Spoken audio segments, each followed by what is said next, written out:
Hey guys, welcome back to another video, and today, my reaction, Game 6 of the NBA Finals. We're going to a Game 7, first time in almost a decade, 9 years, since 2016. The best two words in sports, Game 7. I can't wait. Before this, it's just been, most finals have been pretty uncompetitive outside of a couple in the last, half decade, so extremely exciting to finally get a Game 7. But let's just get into this game. This was a big blowout for Indiana. They only won by 17, but they were up by 30 in the third quarter. The fourth quarter was literally just the bench guys. So, if you like these videos, give me a like, give me a comment, subscribe. Really helps me grow the channel. So, getting to the Pacers, thought it was their best game of the series. Again, they only ended up scoring 108 points, which, obviously isn't that great on paper. But, they had 90 points in the first three quarters, and they would have easily gotten to 120 if they had played their starters. I thought offensively, they were really balanced. Tyrese Halliburton, man, on a really bad calf. It's only 14 and 5, but just one turnover, and I thought he was great. I thought he did a great job, but it was clear that they were not going to have him be this, on ball, every possession type situation. And they really trying to get Nembhard and Siakam and TJ McConnell to be the ball handlers and let Tyrese almost be this like second side creation demon. Like they'd have him on the second side creating for himself. And I thought it was just a really interesting like wrinkle to throw out there. Because again, he's not healthy. He's not ready to, or you don't want him to do all that. But I thought he looked good. Like, he looked fast. He looked like his normal self. Had some really good highlights. Shot the three ball well. I thought he played well. Nembhard, I thought, was unbelievable. 17 points, 4 assists, 3 steals. I just thought defensively he did a great job. And then offensively, man, what I would do to not see Andrew Nembhard play for a team like the Nets where he could just go out there and shoot the ball 20 times a night. Again, I think people, kind of always pretend like it's really easy to scale up your game, and it's, Nembhard, if he shot the ball 25 times, it averaged 25 or whatever, but it is interesting, like, only 7 shots, and it's like, dude, he hit some tough layups, hit that step back 3 that he hit in game 1, that little, like, Harden step back tween, super, super nasty. Miles Turner thought he was horrible offensively. He's just been terrible in this series offensively, which is honestly surprising, because you would thought, like, OKC gives up pick and pop threes, and he has just been abysmal. 20% from 3, 36% from the field. Just been brutal. Just not even close on most of his threes. But I thought defensively he did a great job. Defended Chet really, really well. So, Nesmith was solid. I thought Spicy P was amazing. 16 and 13. Damn, he had 13 rebounds. 16 and 13. What did he have in the first half? I think he had 13 in that first half. Yeah, he didn't do anything in the second half. Again, though, he was 1 for 7 in the second half. He was amazing in that first half, I thought. I think Pascal Siakam is one of my favorite players in the NBA. Legitimately, I think he's just so amazing at everything, and he was great in this one. Off the bench, Obi Toppin gives you 20. A lot of this was kind of in garbage time. Like, he scored 12 points in that second half, and the game was pretty out of reach. But it's just crazy that he's just off the bench. That he got dumped here, and he's averaged 13 and 6 in this series, shooting 40% from 3. Like, that is so impressive, and he's just had some games where he's just been massive. TJ McConnell was sensational in that second quarter. They had a run in the second quarter where TJ McConnell literally ended with the ball in every possession defensively. 12 points, 9 rebounds, 6 assists, 4 steals.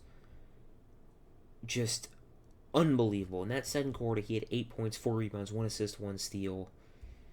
His impact is incredible. And I know a lot of people talk about it, well, he's the short little white dude. So he's unathletic. And my thing with it is, his speed is ridiculous. Like, I think the Pacers, they don't have many physical advantages, especially because Halliburton isn't that type of guy. outside of Siakam and TJ. Those are the two dudes who I think have like a physical advantage. Pascal is just his size and his length, and McConnell is his speed. And those dudes were just cooking all day. I just thought Indiana's offense was ridiculous the entire game. I mean, they scored 28, 36, 26 when their starters were in. Only 18 again in the fourth quarter. They didn't play anybody. But I thought their offense was humming. I thought their defense was amazing. You know, again, outside of that fourth quarter, again, the fourth quarter makes this game seem like it was kind of close. Their defense was great. Forced a bunch of turnovers. OKC had 21 turnovers to just 14 assists. Meanwhile, you have 23 assists to 10 turnovers, right?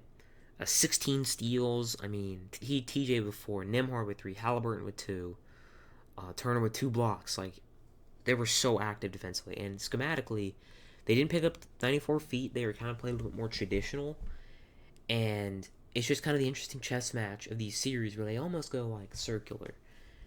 Like, they don't start off doing the 94 feet, then they do the 94 feet, and they stop doing the 94 feet. It's all about, in my opinion, these series, like against a guy like Shea and J-Dub, who are so elite, such great offensive talents. It's not, you're not, and especially in a series like this, where it's game 6, you're not just going to have, you don't have a secret ace up your sleeve that you're going to throw out there, right? It's just going to be, how can you adjust and keep adjusting and keep adjusting? If it doesn't work, change it. And it worked. I will also say OKC is a vastly different team on the road. On the road, they are very vulnerable.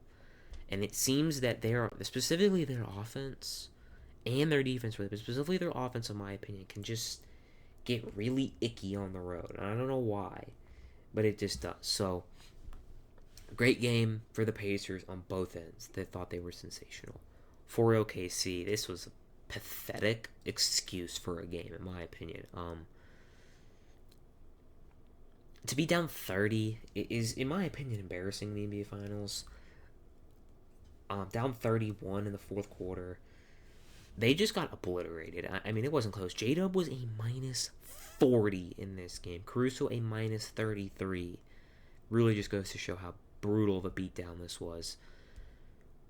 Shea was horrific. This was a disaster performance. 21 points on 15 shots. But he had 8 turnovers and 2 assists. It just can't happen. He's had a bit of an up and down finals. His efficiency has been poor. His 3-point shot has just been non-existent these playoffs after it kind of becoming more of a thing in the regular season. But the turnovers, man, 4 turnovers to just 4.5 assists. Like, if they lose this series, I think people are going to look back and be like, the turnovers killed them. Because the turnovers have killed OKC in this series. In a couple of these games where they just can't stop turning the ball over. And again, I thought Shea was just kind of back to the ball stopping, really just kind of not getting into the paint, not generating, advantages. That was a horrible game from Shea. 8 turnovers. Jalen Williams, didn't think he was good either. 16 points. 3 turnovers to just 1 assist. I mean, they had 14 assists to 21 turnovers. I mean, that can't happen under any circumstances. And you look at, like, the points off turnovers. Let me see if I can... The fast break points, Indiana destroyed them. Right? Points off of turnovers. OKC had 19 points off turnovers. Really? I mean, that's ridiculous efficiency. Oh, never mind. That's points conceded off turnovers. Why do they have that? Like, that is so dumb on ESPN's part. But either way, they gave up 19 points off turnovers, 16 steals, 5 blocks, way more assists, just shot the ball 18 more times. And, I thought Chet, he was putrid. He was great defensively. He's been a monster defensively. Really, you look at the on-off numbers, it's pretty insane defensively. But offensively, I have to tell you about Chet. I don't think he's ever going to be a very good offensive player. I just don't think his build really lends itself to good offense, in my opinion. And the reason I say that is this. When you are that tall and that lanky and you don't have a good jumper, he has a terrible jump shot. It is low. It is slow. He's gotten multiple of them blocked. when you shoot the ball like how he does, you take that long and it's that low, you lose all the advantage of being 7-1 when you shoot. Like look at Wimby or look at like Porzingis, like some of these other really tall dudes. They shoot the ball, especially in like KD as well, where they'll shoot above their head. It's just like you can't contest it, and Chet does not do that. And then he's too skinny, so he's not strong enough to ever move people. Like at all, like in any real way, he can't move people, and then he's not quick enough to really beat people off the dribble. So I just don't think there's ever. I think offensively as a 4, he's just not a 4 offensively. Hartenstein I thought was fine. Lou Dort, yikes.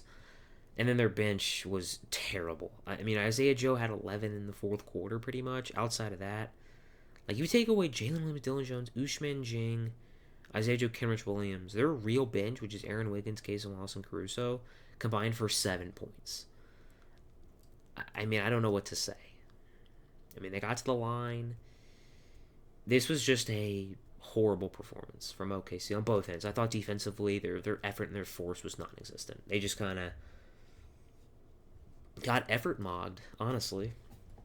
I can't believe that's a real sentence I just uttered. Effort mogged? What am I saying? But yeah, this was a tough one for OKC, and now we're going to Game 7. Nothing easy. We're going to a Game 7, baby.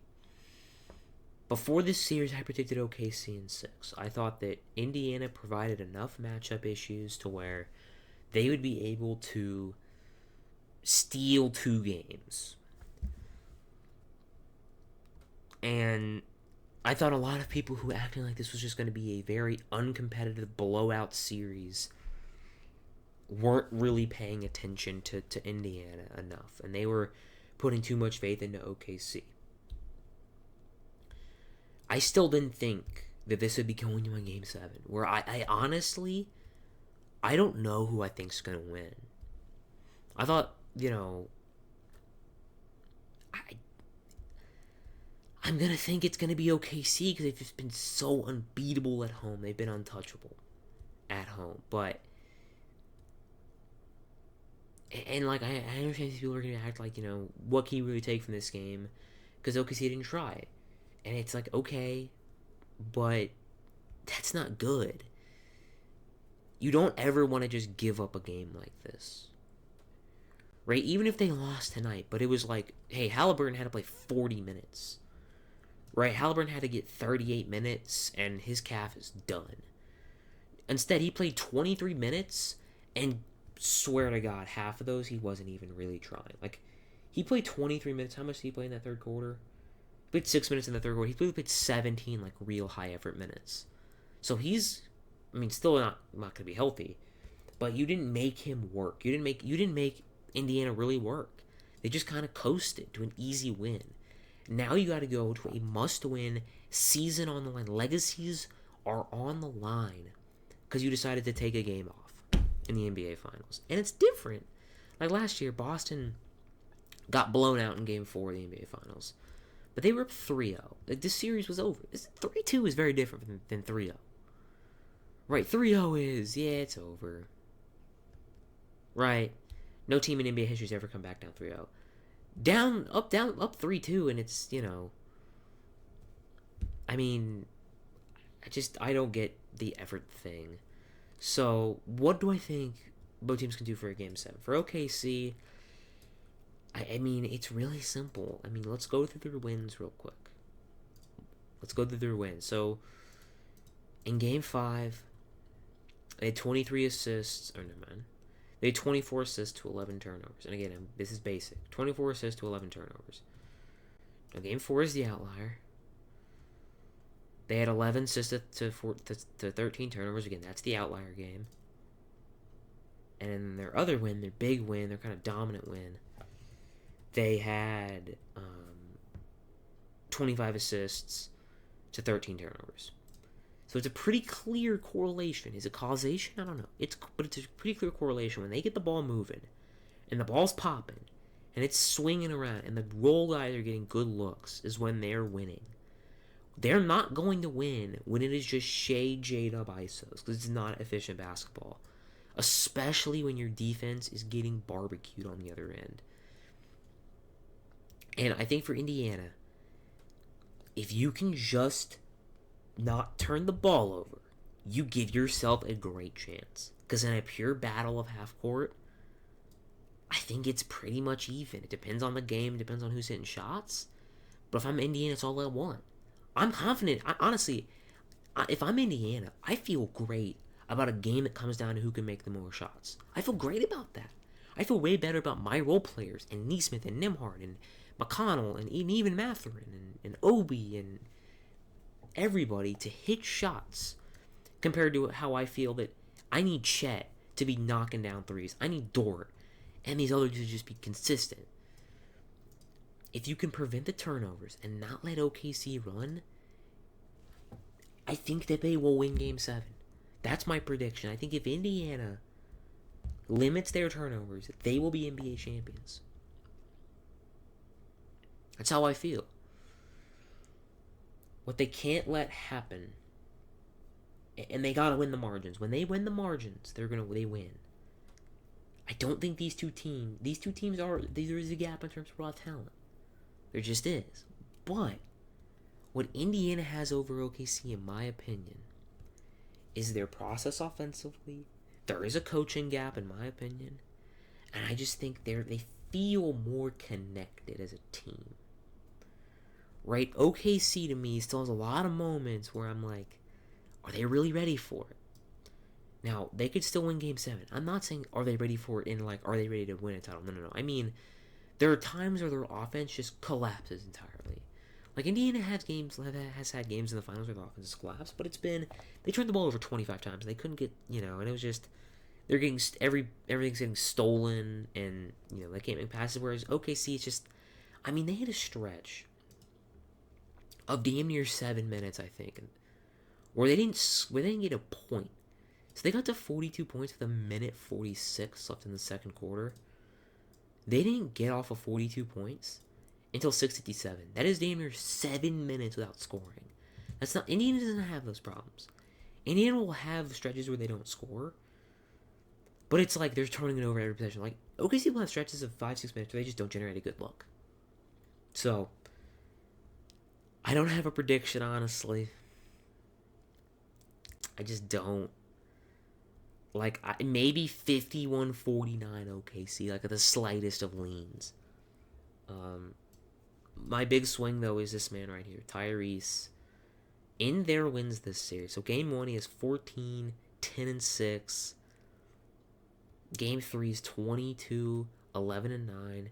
This one, he has 14, 5, and 5. You look at, some of the losses, he still played well. They need a good version of Hallie and a good version of Siakam. If they get that, and they get like one or two role players, I mean, and TJ McConnell, it feels like they're almost, these last two games, right? Gone from 7, 8, 7, and 6 shot attempts up to 14 and 12. I think they've kind of figured out, like, hey, TJ, shoot the ball more.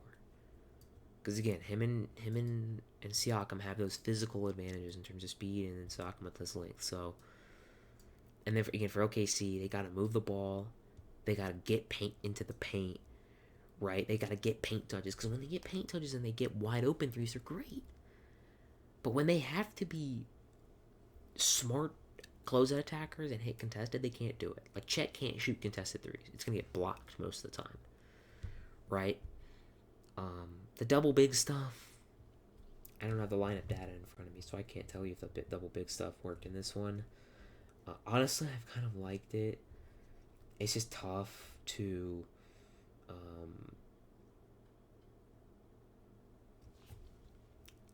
it's just tough because it's like I like it, but at the same time, I'm just defensively, it's can be brutal. Caruso, I mean, they need better. They need their role guys to step up. Like, yeah, J-Dub and Shea didn't play well in this one at all. Specifically Shea. I mean, dude, 21 points, 8 turnovers is nuts. Like, 8 turnovers is insane. And got stripped a bunch, and again, he had 2 assists. How many potential assists did he have? Because I think potential assists is a great determining factor on how well you play made. Wow, it's late. I can't talk. Like, yeah, he only got 2 assists, but did he have 10 potential assists? Like, I don't feel like I can't really remember him passing. So, can't wait for Sunday night, man. Game 7. Oh, man. This is going to be awesome. So, if you like these videos, give me a like, subscribe, comment. Making an NBA mock draft. Going to be dropping that maybe tomorrow, possibly on Saturday. Definitely come out before the finals. So, that's what's on the docket. Hope you guys enjoy this video, and I will see you all in the next video.